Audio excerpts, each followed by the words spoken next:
नमस्कार, आप देख रहे हैं अमृत विचार। मैं उज्ज्वल जहाँ मौजूद हैं बरेली के कलेक्ट्रेट में। जी हाँ, कुछ लोग हमारे पीछे ज़रूर देख रहे होंगे आप। ये अभिभावक संघ के हैं और कुछ अभिभावक भी हैं। फीस माफ़ी को लेकर तमाम लोग यहाँ पर पहुँचे थे। इससे पहले डीआईएसओ के ऑफिस भी पहुँचे थे, लेकिन वहाँ पर इन्हें मायूसी दिखी और वहाँ से ये वापस आए। उसके बाद कलेक्ट्रेट पहुँचे। कलेक्ट्रेट में एडीएम से अभी बात करके आए। क्या है पूरा मामला, पूरा जानने की कोशिश करते हैं। सबसे पहले अभिभावक संघ के जो पदाधिकारी हैं उनसे बात करेंगे। सर ये बताइए क्या बात हुई आज? आज हम लोग डीआईएस ऑफिस गए थे। आज हमारी डीआईएस अधिकारी साहब से 1 बजे का अपॉइंटमेंट था, लेकिन आज उनके पास जो उनके अधिकारी पे आवास पे गए तो वहाँ पे उनसे मुलाकात नहीं हो पाई। कलेक्ट्रेट पे हम लोग गए, वहाँ पे बात करी, लेकिन आज जो डीआईएस से अधिकारी साहब से जो बात करी उस पर कोई अभी सही निष्कर्ष नहीं निकल पाया है, क्योंकि उन्होंने अभी हमें कुछ चीज़ों के लिए आश्वासन दिया है। पहला आश्वासन तो उन्होंने ये दिया है कि जो 5 जून को शुभ समिति की बैठक हुई थी उसमें स्कूल वालों से उनका खर्चों का ब्यौरा मांगा गया था, जो अभी तक 1 महीने के बाद भी वो ब्यौरा नहीं दिया गया है। और अधिकारी साहब ने डीआईएस ने हमसे आश्वासन ये दिया है कि अब अगली जो बैठक होगी 10 तारीख को, उसमें ये सब चीज़ें क्लियर होकर आएंगी। लेकिन अभी स्कूल फीस का जो मुद्दा है, जो अभिभावक की जो पीड़ा है, उसका अभी दर्द उन लोगों के तक पूरी तरह से नहीं पहुँच पाया है। और उम्मीद करता हूं कि अब 10 तारीख के बाद उन्होंने जो आश्वासन दिया है उस पर खरे उतरें। और प्रशासन से और ज़िला अधिकारी महोदय से मेरा आश्वासन, उम्मीद और जिस तरह से एक गुजारिश है कि इस पर पूर्ण रूप से ध्यान दें और उसको कोई ना कोई जल्द से जल्द निष्कर्ष निकालें। देखिए, आश्वासन की बात करेंगे तो जहाँ भी गए मिले वहाँ से आश्वासन ही मिला है, लेकिन इस आश्वासन से कुछ होगा या नहीं होगा, क्या उम्मीद लगाए हुए हैं, हम ये भी बात करेंगे। क्या नाम है आपका? नमस्कार, मेरा नाम डॉक्टर रुचि कपूर है और मैं उत्तर प्रदेश अभिभावक संघ महानगर कोर कमेटी की सदस्य हूं। और जैसा कि काशी भाई ने, अध्यक्ष जी ने बताया कि हम लोग यहां पे ज्ञापन देने आए हैं, तो जिस हिसाब से हम सब लोग कमेटी के सदस्य और अभिभावक सारे इतना टाइम निकाल करके गर्मी में, कोरोना के खतरे में आए उनसे मिलने, तो कोई सेटिस्फैक्ट्री उनकी तरफ से जवाब नहीं मिला हमें।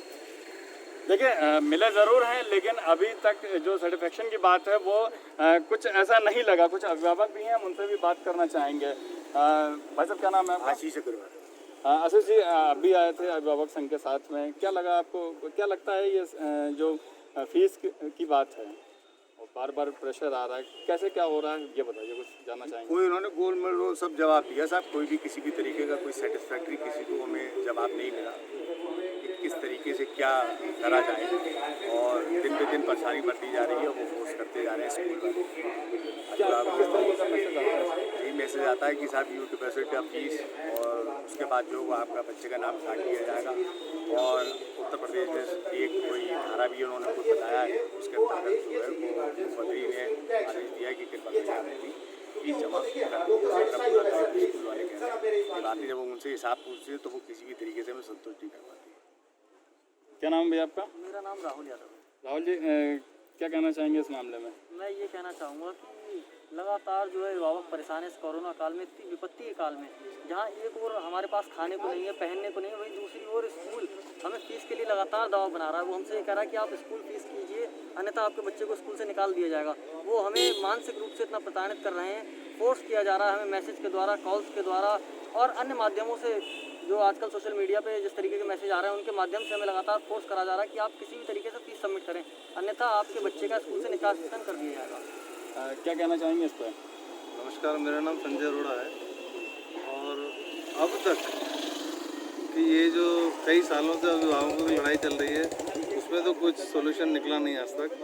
लेकिन इस दौर में जब कोरोना में हर आदमी परेशान है, हर आदमी कहीं ना कहीं दुखी है और फाइनेंसिस को लेकर के हर आदमी परेशान है, क्योंकि किसी के कारोबार नहीं चल रहे हैं। जो सरकारी जॉब में उनकी सैलरी तो आ जा रही है, जो प्राइवेट में उनकी सैलरी नहीं आ रही है, और जो लोग कहीं काम भी कर रहे तो उनको आधी कटी पिटी सैलरी मिल रही है, तो वो लोग कैसे करें। हमने सरकार से ये गुहार लगाई थी कि आप किसी तरीके से पेरेंट्स के लिए कुछ ऐसा एक सोल्यूशन निकालिए जिसमें स्कूल उनको प्रताड़ित न करे। और अब वो समय आ चुका है जब स्कूल ने मैसेज भेजना शुरू कर दिए हैं और वो अभिभावकों को ये मैसेज दे रहे हैं कि 5 तारीख और 15 तारीख के अंदर आपने फीस जमा नहीं करते तो हम स्कूल में से बच्चों का नाम काटेंगे। नाम अगर काट देते हैं बाई चांस तो क्या करेंगे फिर उसके बाद आप लोग? क्या करेंगे हम लोग तो, क्योंकि हमें तो ये अब तक यही आश्वासन दिया गया था डीएम साहब की ओर से भी कि ऐसा कोई भी तुम्हें मैसेज स्कूल से नहीं आएगा ऐसा कोई भी स्कूल तुम्हें प्रताड़ित नहीं कर सकता और ना ही किसी का नाम काट सकता है। अगर किसी का कोई नाम काटता है स्कूल तो ये सरकार और प्रशासन उसके खिलाफ एक्शन लेगी और उसको लोगों ने दंड भी मुकर्रर किया वो देंगे। अभी तक वहाँ पे सिर्फ मैसेज आए किसी का नाम काटा नहीं गया है, परंतु एक तरीके से प्रताड़ना तो है ना। एक जो आदमी ऑलरेडी एक मेंटल प्रेशर से गुजर रहा है, उसके पास कारोबार नहीं है, बिजनेस नहीं है, खाने के लिए मुहैया नहीं कर पा रहा है, तो वो कैसे फीस जमा करेगा। अगर स्कूल खुल भी जाते हैं तो क्या हम बच्चों को स्कूल भेज पाएंगे? नहीं भेज पाएंगे।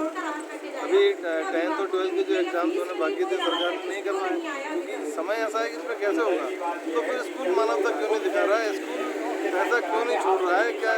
क्या बिजनेसमैन की जिम्मेदारी है? सरकार ने कहा बिजनेसमैन किसी भी आदमी को नहीं निकालेगा, बिजनेस भले बंद हो लेकिन उसको खर्चे पानी के पैसे देगा। बिजनेसमैन पैसा दे सकता है तो स्कूल क्यों नहीं सैलरी दे सकता? अगर सैलरी देने की ही बात है, अगर सैलरी देने की बात है तो सिर्फ सैलरी ले ले पेरेंट्स से, सारे खर्चे क्यों ले रहा है जो उसके खर्चे नहीं हो रहे? ये हमारी बात है। और आज की जैसे कि आप भीड़ देख रहे हैं आज अभिभावकों की, तो पूरे देश भर में या पूरे राज्य भर में कितना आक्रोश है अभिभावकों के मन में इस महामारी को लेकर के कि आर्थिक तंगी आई हुई है और कोई उनकी सुनवाई करने के लिए तैयार नहीं है, नीचे से लेकर के ऊपर तक।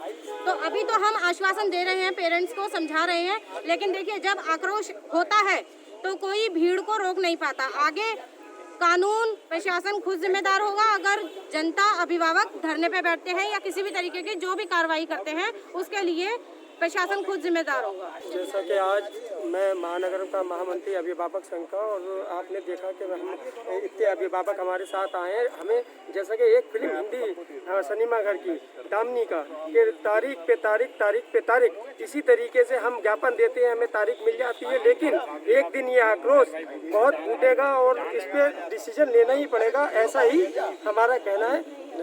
इस माफी को लेकर तमाम शिकायतें आ रही सर, अभी तक इसमें कुछ क्या मामला हुआ, अभी तक क्या आदेश कुछ जारी हुआ है या नहीं? देखिए इसमें जो आदेश जो है बिल्कुल क्लियर कट है, शासन की तरफ से है कि कोई विद्यालय फीस बढ़ाएगा नहीं और फीस के लिए कोई दबाव नहीं बनाएगा।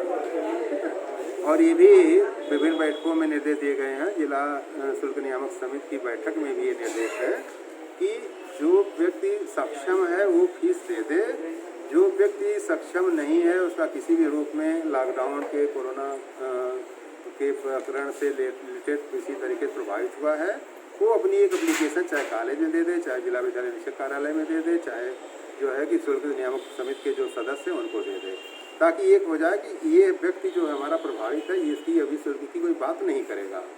तो इस रूप में दोनों की लायबिलिटी है कि अभिभावक भी इस चीज़ को करते हैं, एक कि हम अभी फीस नहीं जमा कर पा रहे हैं, और विद्यालय की भी लायबिलिटी है कि जो शासन के आदेश हैं कि ना तो दबाव डालेंगे ना कोई शुल्क वृद्धि करेंगे, इस पार्ट तक अगर कोई भी चीज़ें हैं तो मानें, उसके अतिरिक्त की है तो मानें।